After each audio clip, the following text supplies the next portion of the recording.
स्वागत दोस्तों आपका अपने चैनल के सामने मौत यहाँ पर चलेंगे। सबसे पहले सबसे बड़ी घटना आपको बताएंगे दोस्तों। कांग्रेस पार्टी के नेता राहुल गांधी पर लगाए जा रहे थे आरोप कि उन्होंने पूरी तरीके से पवन खेड़ा को अकेले छोड़ दिया है और पवन खेड़ा की हो सकती है गिरफ्तारी। इस तरीके की बातें चल रही थी दोस्तों। हिमंता बिस्वा शर्मा भी पूरी ताकत लगाकर पवन खेड़ा को गिरफ्तार करने की कर रहा था कोशिश। ऐसे में अब जो बड़ी अपडेट आई है दोस्तों, जहां पर कोर्ट में कांग्रेस पार्टी ने अपने उतारे एक से बढ़कर एक धुरंधर वकील, जिन्होंने सुप्रीम कोर्ट से ही हिमंता बिस्वा शर्मा को जमकर फटकार लगाई है दोस्तों। और बताएंगे बौखलाते हुए हिमंता बिस्वा शर्मा क्या बोला है दोस्तों। इसी के साथ में चलेंगे एक और बड़ी अपडेट की तरफ, जहां पर क्या दिल्ली के अंदर मायावती से मुलाकात करने पहुंची थी प्रियंका गांधी दोस्तों। बताएंगे बुद्ध पूर्णिमा को लेकर एक बड़े दावे किए जा रहे थे दोस्तों। बताएंगे डिटेल में क्या है पूरी अपडेट। इसी के साथ में पश्चिम बंगाल के विधानसभा चुनाव के बाद मतगणना को लेकर किस तरीके से संघर्ष चल रहा है और सुप्रीम कोर्ट तक पहुंचा है मामला, डिटेल में जानकारी अब तक पहुंचाएंगे। लेकिन उससे पहले अगर आप भी मानते हैं दोस्तों कि हिमंता बिस्वा शर्मा बीजेपी का नेता हमेशा बड़ी बड़ी फेंकने के बाद आखिरकार कांग्रेस पार्टी के सामने हार कर ही वापस लौटते हैं, तो इस वीडियो को लाइक करके लाल बटन दबाकर चैनल को सब्सक्राइब करके बेल आइकन दबाकर कमेंट बॉक्स में अपनी राय जरूर लिख के बताएगा दोस्तों। चलते हैं सबसे पहले सबसे बड़ी ब्रेकिंग न्यूज अपडेट की तरफ, जहां पर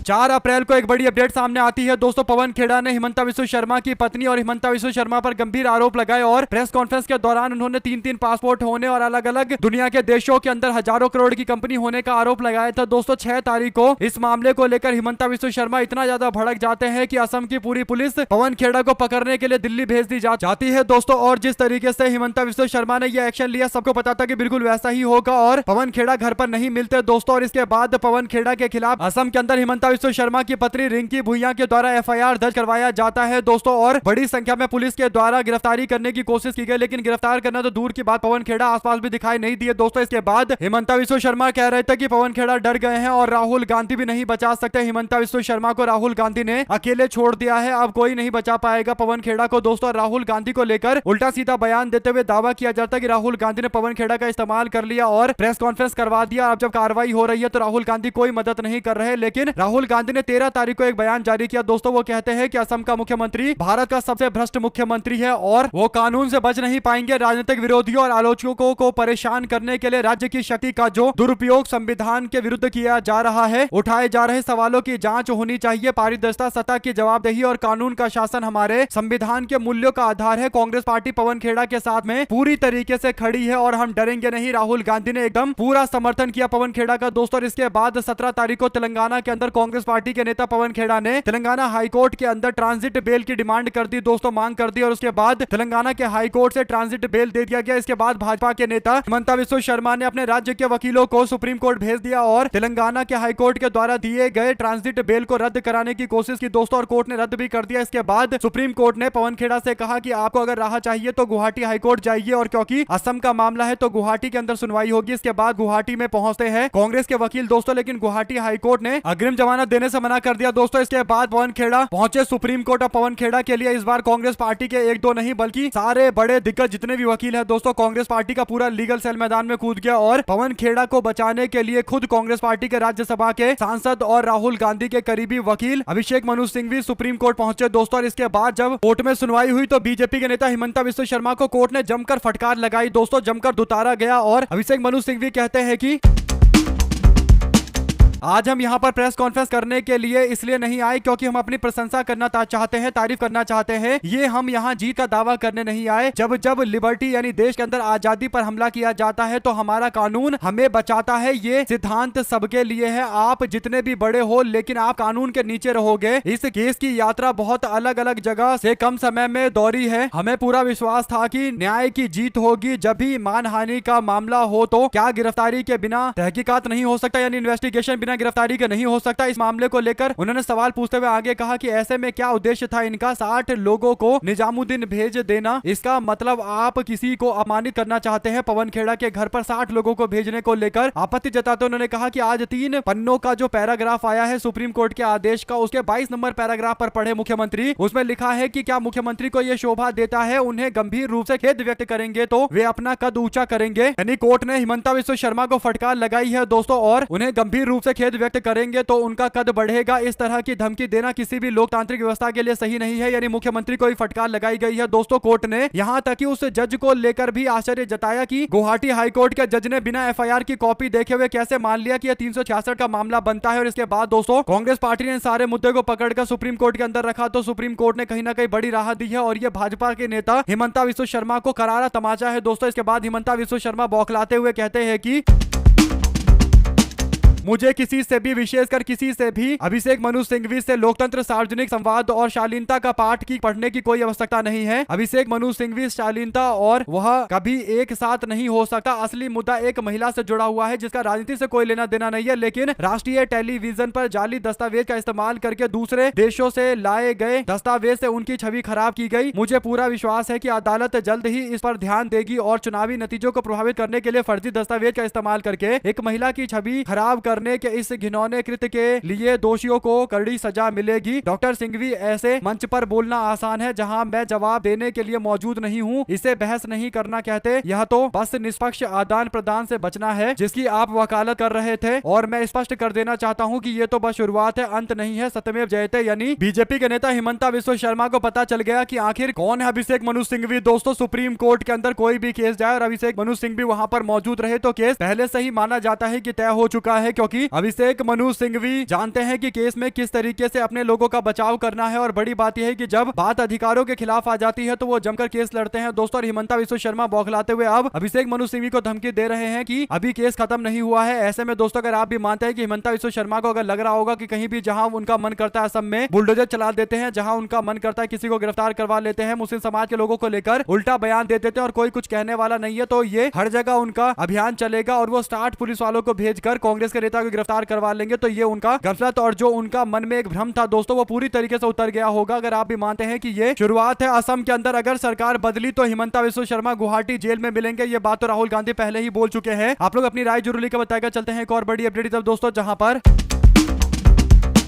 बीते दिन दिल्ली की हवाओं में एक दावा तैराया जा रहा था। दोस्तों दावा यह था कि नई दिल्ली के अंदर प्रियंका गांधी ने बसपा सुप्रीमो बहन कुमारी मायावती जी से मुलाकात की है। बुद्ध पूर्णिमा के मौके पर यह मुलाकात की गई है, ऐसा दावा किया गया। दोस्तों इस मामले पर कोई स्पष्ट बात नहीं बोली गई है, लेकिन एक बात यह दिखाई दे रही है कि कहीं ना कहीं बातचीत जरूर चल रही होगी दोस्तों। लेकिन क्या यह मुलाकात हुई है, इसे लेकर कोई स्पष्टीकरण नहीं है, केवल सूत्रों के हवाले से दावा किया जा रहा है। और कई सारे जो उत्तर प्रदेश के जुड़े हुए पत्रकार है उनको टैग करके पूछा जा रहा है क्या ये बात सही है, क्योंकि हर कोई चर्चा कर रहा है। ऐसे में दोस्तों अगर आप भी मानते हैं कि ये बात सच है या नहीं है, ये तो कह पाना मुश्किल है, लेकिन ये बातें यूं ही नहीं तैर रही है दोस्तों। इसके पीछे एक और बड़ा कारण यह है कि राहुल गांधी ने 2 दिन पहले एक बयान दिया था। उन्होंने कहा था कि मायावती जी हमारी विरोधी है, लेकिन उन्होंने उत्तर प्रदेश की राजनीति में एक महत्वपूर्ण भूमिका निभाई है, वो और भी प्रभावशाली साबित हो सकती थी, लेकिन उन्होंने अपने मिशन को बीच में छोड़ दिया। राहुल गांधी मायावती जी को लेकर जो ये बयान दे रहे हैं, से पता चल रहा है कि राहुल गांधी मायावती जी के मिशन यानी बहुजन समाज के उत्थान का जो मिशन है उस मिशन को बहुत गंभीरता के साथ मानते हैं दोस्तों। ऐसे में बहुजन समाज पार्टी और कांग्रेस पार्टी के गठबंधन के दरवाजे हमेशा खुले हैं, इसमें कोई दो राय नहीं है। बल्कि सबसे आसान गठबंधन अगर कोई होगा तो वो कांग्रेस और बहुजन समाज पार्टी का होगा, क्योंकि दोनों उत्तर प्रदेश के अंदर दलित समाज के लोगों से जुड़ी राजनीति करते हैं दोस्तों। उत्थान की बातें और बहुजन समाज के न्याय की बातें करते हैं। ऐसे में आप लोग की जो भी राय है लिखकर जरूर बताएगा। साथ साथ चलते हैं एक और बड़ी अपडेट दोस्तों, जहां पर कल्याण बनर्जी ने एक ऐसा बयान दिया जिसे पता चल रहा है कि पश्चिम बंगाल के अंदर कहीं ना कहीं राजनीति काफी ज्यादा कटुवादी हो चुकी है दोस्तों, यानी काफी ज्यादा तीखी राजनीति हो चुकी है। अपडेट यह है कि कल्याण बनर्जी कहते हैं कि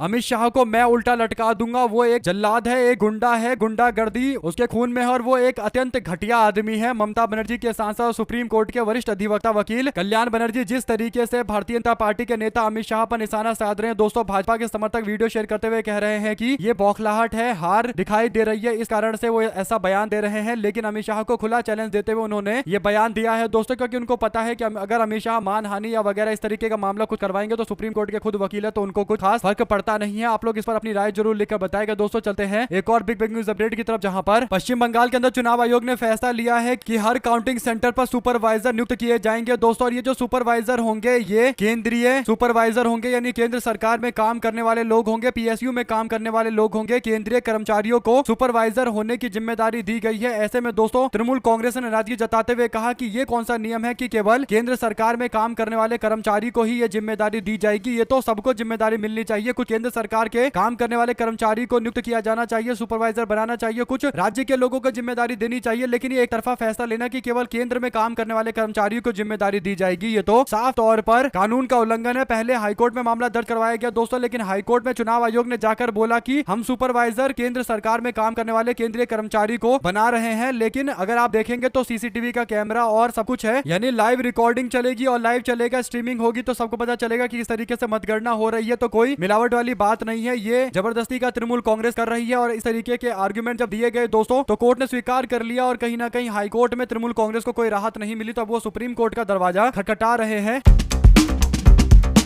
साथ साथ दोस्तों राहुल गांधी बोलते और वो सच ना हो, ऐसा हो नहीं सकता, क्योंकि एक बार फिर से वो मामला सामने आया जो राहुल गांधी बोल रहे थे और भाजपाई कह रहे थे कि राहुल गांधी ऐसे ही जनता के बीच में भ्रम पैदा करने की कोशिश कर रहे हैं, आम जनता के बीच में पैनिक फैलाने की कोशिश कर रहे हैं। लेकिन मामला एकदम उलट है दोस्तों, राहुल गांधी जो बोल रहे थे वो सच साबित हुआ है। जो अपडेट है वो ये कि महंगाई और बेरोजगारी के मुद्दे को लेकर कांग्रेस पार्टी के नेताओं ने केंद्र की मोदी सरकार पर जोरदार हमला बोला है दोस्तों। लोकसभा में नेता प्रतिपक्ष राहुल गांधी ने कमर्शियल गैस सिलेंडर की कीमतों में भारी बढ़ोतरी को लेकर केंद्र सरकार पर निशाना साध दिया दोस्तों, जबकि मल्लिकार्जुन खड़गे ने देश के अंदर रोजगार और मजदूरी को लेकर सवाल खड़े किए दोस्तों। राहुल गांधी ने सोशल मीडिया पर लिखा कि मैंने पहले ही कह दिया था कि चुनाव के बाद महंगाई की गर्मी आ जाएगी। आज कमर्शियल गैस सिलेंडर के दाम 993 रुपए महंगे कर दिए गए, एक ही दिन में सबसे बड़ी बढ़ोतरी की गई है। और ये चुनावी बिल है, फरवरी से अब तक 1380 की बढ़ोतरी, सिर्फ 3 महीने के अंदर 81% का इजाफा हुआ है। चाय वाला, ढाबा, होटल, बेकरी, हलवाई, हर जगह की रसोई पर बोझ बढ़ा और इसका असर आपकी थाली पर भी पड़ेगा। पहला वार गैस पर, अगला वार पेट्रोल और डीजल पर। दोस्तों राहुल गांधी जो बोल रहे थे इस पर भाजपा के लोग और खासकर सरकार के सूत्रों का हवाला दे देकर दावा किया जाता है कि ऐसा कुछ नहीं हो रहा, राहुल गांधी जो बोल रहे हैं वो सच नहीं है। लेकिन सबको पता है कि राहुल गांधी ने चाहे नोटबंदी का मामला हो या फिर जीएसटी का मामला हो या कोरोना के मिसमैनेजमेंट का मामला हो या फिर किसानों के कानून को वापस लेना पड़ेगा, इस तरीके का बयान देना हो, राहुल गांधी जब भी आम जनता को और देश के लोगों को सचेत रहने के लिए बोलते हैं दोस्तों, बिल्कुल वही बात होती है और भाजपा वाले तुरंत बैकफुट पर चले जाते हैं। आप लोग अपनी राय जरूर लिखकर बताएं अगर आप भी मानते हैं कि राहुल गांधी ने देश को पहले ही सचेत किया था। दोस्तों अब देखते हैं बंगाल के लोगों ने और 5 राज्यों के लोगों ने क्या राहुल गांधी की बात सुनी और भाजपा को सत्ता से दूर रखा या नहीं रखा। 4 तारीख को नतीजे सामने आएंगे। साथ साथ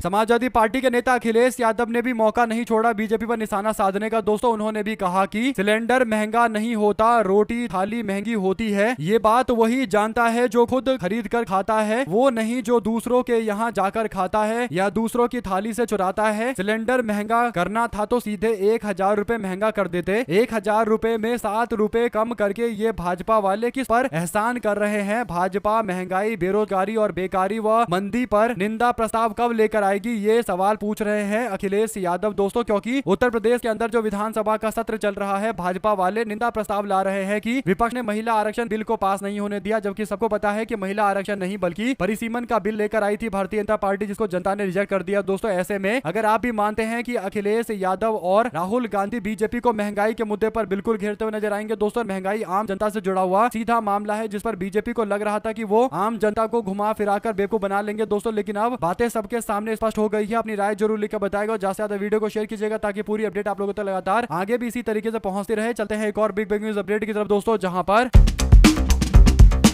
प्रमोद तिवारी जो कांग्रेस पार्टी के वरिष्ठ नेता है दोस्तों, उन्होंने कहा कि कोलकाता स्ट्रांग रूम विवाद पर चुनाव आयोग को घेरते हुए कि खतरे में है लोकतंत्र, जांच होनी चाहिए। उन्होंने कहा कि ऐसी घटनाओं की जांच होनी चाहिए। उन्होंने कहा कि अगर हर जगह ऐसी घटनाएं होती रही तो देश के अंदर लोकतंत्र खतरे में पड़ जाएगा और कांग्रेस मांग करती है कि मतगणना पूरी पारदर्शिता और निष्पक्षता के साथ की जानी चाहिए। कांग्रेस पार्टी ने राज्यसभा के सांसद प्रमोद तिवारी ने चिंता जताई है दोस्तों, और प्रमोद तिवारी का कहना एकदम सही भी है। ऐसे में अगर आप भी मानते हैं कि भाजपा को लेकर जो प्रमोद तिवारी बोल रहे हैं कि बीजेपी जहां भी सत्ता में नहीं है वहां लोग अपनी चिंता उठा पा रहे हैं, लेकिन जहां बीजेपी शासित सरकारें हैं वहां सवाल उठाए जा रहे हैं। उन्होंने कहा कि वो किसी पर सीधे आरोप नहीं लगा रहे हैं, बल्कि एक घटना का एक ऐसा पैटर्न की ओर इशारा होता है जिसकी उनके अनुसार जांच होनी चाहिए। उन्होंने कहा कि जब निर्वाचन आयोग पर आरोप लगाए जाते हैं तो बीजेपी के प्रवक्ता तुरंत आकर स्पष्टीकरण देने आ जाते हैं, जिससे स्वाभाविक रूप से दोनों के बीच में संबंधों को लेकर सवाल खड़ा होता है। और बात तो एकदम सही है दोस्तों कांग्रेस पार्टी के नेता की, साथ ही साथ पत्रकार ने एक सवाल पूछा अखिलेश यादव से, उनसे पूछा कि बीजेपी के जो संत कबीर नगर के विधायक है गणेश चौहान, वो कहते हैं कि राहुल गांधी और अखिलेश यादव जहां भी जाते हैं वहां सब कुछ डुबा देते हैं, इस पर आपकी क्या प्रतिक्रिया है? तो अखिलेश यादव कहते हैं कि हम दोनों मिलकर उन्हें डुबो देते हैं। आज साथ मिलकर कौन सी विधानसभा है उनकी? तो पत्रकार ने कहा कि उनकी संत कबीर नगर की घनघटा विधानसभा है। तो अखिलेश यादव ने कहा कि हम दोनों मिलकर इस बार डुबा देंगे, उन्हें बता देंगे, और पीडीए की हवा चली तो जमानत तक जब्त हो जाएगी। यानी दोस्तों ऐसा लग रहा है कि भारतीय जनता पार्टी के संत कबीर नगर के विधायक गणेश चौहान के लिए अखिलेश यादव और राहुल गांधी हो सकता है दोनों मिलकर प्रचार करने आए और बता दे कि किसको डुबाना है किसको नहीं डुबाना है। अगर आप भी मानते हैं कि ये क्लियर कट मैसेज है कि भाजपा के नेता थोड़ा संभल कर बोले, क्योंकि अखिलेश यादव और राहुल गांधी दोनों मिलकर तय कर चुके हैं कि बीजेपी को उत्तर प्रदेश में जोरदार तरीके से शिकस्त देनी है। साथ साथ इलाहाबाद हाईकोर्ट ने उस याचिका को खारिज कर दिया दोस्तों जिसमें नेता विपक्ष राहुल गांधी के खिलाफ एफआईआर दर्ज करने के आदेश की मांग की गई थी। यह मामला राहुल गांधी के उस बयान से जुड़ा हुआ है जिसमें उन्होंने कहा था कि लड़ाई बीजेपी, आरएसएस और इंडियन स्टेट के बीच में है। उनके इस बयान को विवादित बयान बताया गया और भारत सरकार के खिलाफ बताया गया दोस्तों, और एक तरीके से राज्यद्रोह का मामला बनाने की कोशिश की गई, लेकिन कोर्ट ने इस याचिका को ही खारिज कर दिया। यानी पूरी तरीके से याचिका दाखिल करने वाले लोगों को समझ में आ गया होगा कि राहुल गांधी को हर जगह फंसाने की कोशिश कर रहे हैं, लेकिन हर जगह मुंह की खानी पड़ रही है दोस्तों। हालांकि राहुल गांधी पर 34 मुकदमे हो रखे हैं, लेकिन राहुल गांधी डरने वाले नेताओं में से तो नहीं है और कई जगह पर राहुल गांधी पर मुकदमे करवाने पहुंचते हैं। बाद में पता चलता है कि याचिका स्वीकार नहीं की गई। उनमें से एक मामला ये भी है। साथ साथ दोस्तों पश्चिम बंगाल के अंदर दक्षिण 24 परगना यानी जो सबसे नीचे का इलाका है, सुंदरबन दक्षिण 24 परगना का इलाका है, वहां पर आज 15 बूथों पर वोट कराए जाएंगे दोस्तों, जिसमें मगरा हाट पश्चिम के 11 पोलिंग बूथ और डायमंड हार्बर की 4 पोलिंग बूथ पर सुबह 7 बजे से शाम 6 बजे तक वोटिंग हो रही है दोस्तों। 29 अप्रैल को दूसरे चरण के चुनाव के दौरान चुनाव आयोग ने जब इस पूरे मामले पर जांच पड़ताल की तो उनका दावा है कि इन मतदान केंद्रों के ऊपर चुनाव सही तरीके से नहीं हुए। इनमें कुछ मतदान केंद्र वो भी है जहां पर टेप लगा दिया गया था और भारतीय जनता पार्टी के लोग दावा कर रहे थे कि अभिषेक बनर्जी के करीबी जहांगीर के लोगों ने बीजेपी वालों को वोट नहीं डालने दिया। और डायमंड हार्बर एक ऐसा इलाका है जहां से अभिषेक बनर्जी सांसद है। दोस्तों आप लोगों की क्या राय है पूरे मामले पर लिखकर जरूर बताएगा। चलते हैं एक और बिग न्यूज अपडेट की तरफ, जहां पर पश्चिम बंगाल में मतगणना 4 मई को होगी। इससे पहले कोलकाता उच्च न्यायालय में 2 मामले दर्ज किए गए। वकील और सांसद कल्याण बनर्जी ने एक मामला दर्ज किया। कल्याण बनर्जी ने चुनाव आयोग के फैसले को चुनौती दी है, जिसमें आरोप लगाया गया कि मतगणना केंद्र पर प्रवेशकों के रूप में केवल केंद्र सरकार के कर्मचारी को नियुक्त किया जाएगा। वकील के तौर पर विश्वरूप भट्टाचार्य को रखा गया है। दोस्तों देखते हैं आज सुनवाई के बाद क्या कुछ बड़ा आदेश आता है या तृणमूल कांग्रेस किसी और तरीके से किसी और मामले के तहत चुनाव आयोग और भारतीय जनता पार्टी की केंद्र सरकार के द्वारा लिए गए फैसले पर रोक लगाने की कोशिश करेगी। साथ पश्चिम बंगाल के अंदर हिंसा से निपटने के लिए वोटों की गिनती के शुरू होने से पहले चुनाव आयोग ने एक बड़ा ऐलान किया है दोस्तों। इसके तहत चुनाव आयोग ने राज्य के अंदर लगभग 70,000 केंद्रीय सुरक्षा बल को तैनात करने का फैसला लिया है। उन इलाकों की निगरानी की जाएगी दोस्तों जहां पर चुनाव के बाद हिंसा का एक ट्रैक रिकॉर्ड है, एक इतिहास है। इसके साथ ही सुरक्षा बलों ने राजनीतिक प्रतिद्वंदियों को निशाना बनाए जाने के किसी भी प्रयास पर सख्त कार्रवाई करने की बात कही है। पिछले चुनाव में 1934 घटनाएं हुई है दोस्तों। बता दें कि बंगाल के पिछले विधानसभा चुनाव में तत्कालीन डीजीपी एनएचआरसी जांच समिति को भेजी रिपोर्ट के अनुसार हत्या और यौन शोषण के उत्पीड़न और आगजनी और गंभीर चोट पहुंचाने के 1934 मामले सामने आए थे। चुनाव आयोग ने 4 मई को स्थिति पर नजर रखने के लिए चुनाव आयोग के मुख्यालय, निर्वाचन सदन और बंगाल के मुख्य निर्वाचन अधिकारी के कार्यालय को कंट्रोल रूम बनाने के फैसले लिए हैं। तो पूरी तरीके से चुनाव आयोग कोई ना कोई फैसला ले रहा है दोस्तों। आप लोग इस पर अपनी राय जरूर लिखकर बताएगा। साथ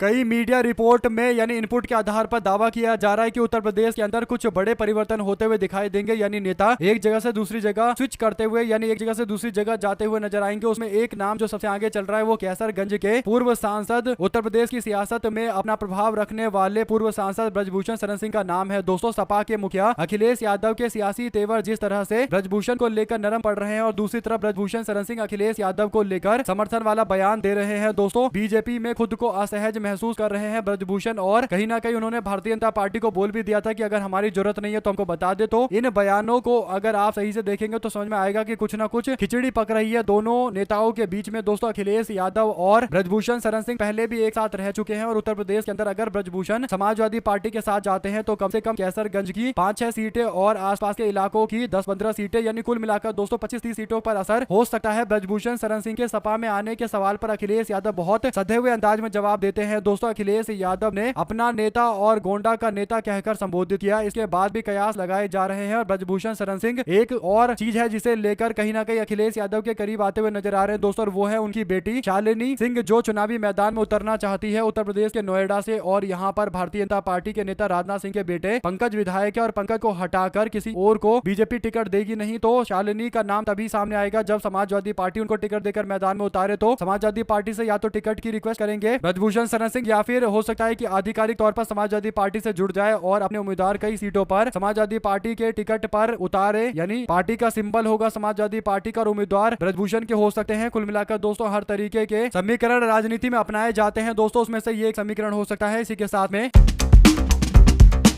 पश्चिम बंगाल में 2 चरणों में हुए मतदान। बंगाल विधानसभा चुनाव 2026 को समाप्त हुए 2 दिन हो चुके हैं दोस्तों। बदलाव या पतन, बंगाल का भविष्य क्या है, ये सवाल अब पूरे देश में सबकी जुबान पर है दोस्तों। इसका फैसला सोमवार 4 मई को होने जा रहा है। इस बार मतदान का चरण अपेक्षाकृत शांतिपूर्ण ढंग से संपन्न हुआ। किसी भी गड़बड़ी या अशांति की कोई खबर नहीं थी दोस्तों। लेकिन अब देखने वाली बात यह है कि कुछ ऐसी खबरें थी जिसे ज्यादा चर्चा नहीं मिली, लेकिन बात यह है कि हुई जरूर है। जैसे मुर्शिदाबाद के इस्लामपुर पुलिस स्टेशन के अंदर लोचनपुर इलाके में बूथ 40 पर CPIM के एजेंट रुहुल अमीन पर रात में हमला किया गया। यानी जब चुनाव खत्म हो गए तो उसके बाद हमला हुआ। ऐसे ही दोस्तों तृणमूल कांग्रेस के क्षेत्रीय अध्यक्ष पर आरोप लगाए गए। ऐसे ही बीजेपी के एक कार्यकर्ता पर हमले की बात आई। तो चुनाव के बाद यानी मतदान होने के बाद भी ऐसा नहीं है कि हिंसा नहीं हो रही। मतदान के टाइम में हिंसा बेशक कम हुई हो, लेकिन उसके बाद भी कई जगह पर हिंसा होती हुई नजर आ रही है। तो कह सकते हैं कि जब तक मतगणना नहीं होती, नई सरकार का गठन नहीं होता और सरकार पूरी तरीके से राज्य पुलिस को कंट्रोल नहीं करती, तब तक इस तरीके की स्थिति देखने को मिलेगी दोस्तों। और पोस्ट पोल वायलेंस भी एक बहुत बड़ी समस्या है पश्चिम बंगाल के अंदर, ये बात सबको पता है। इसी के साथ में पंजाब के अंदर कांग्रेस पार्टी के नेताओं ने सदन से वॉकआउट कर दिया और कहा कि पंजाब के मुख्यमंत्री शराब पीकर आए हैं और सदन के अंदर शराब पीकर भाषण दे रहे हैं। कांग्रेस पार्टी के वरिष्ठ नेताओं ने कहा कि वो चाहते हैं कि जांच होनी चाहिए शराब की, ताकि पता चले कि कौन पीकर आया है। हालांकि बाद में बात नहीं मानी गई तो कांग्रेस पार्टी ने वॉकआउट कर दिया। आप लोग अपनी राय जरूर लिखकर बताएगा। जुड़े दोस्तों का बहुत बहुत धन्यवाद। देख रहे थे आपका चैनल जय हिंद जय भारत। ज्यादा से ज्यादा वीडियो को शेयर कीजिए। बहुत